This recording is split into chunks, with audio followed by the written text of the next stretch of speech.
সকলোকে আজি হৈছে হাত শাকতি আপোনালোকৰ তাতে কি বুলি কয় কমেন্ট কৰি জনাব আজি 101 বিধ শাক তুলে আৰু আমাৰ বাইদেউহং শাক তুলবা গৈছে মই যাবা নললো মোৰ অলপ কামৰ কাৰণে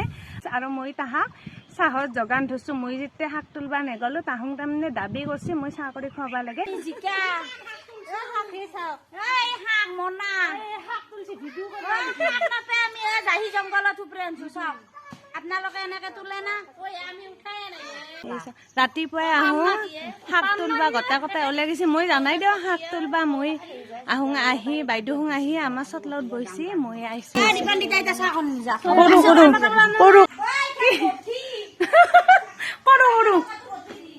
দেখছি মই চাহ নকৰালে মানে মোক গঠি দিয়ে কাটে বাপ উৎপাত তাহাৰ কিবাকে চাহখিনি আনি দিলো দিয়ক বাপ তাহাৰ কি উৎপাত চাহ খাব নাপায় মই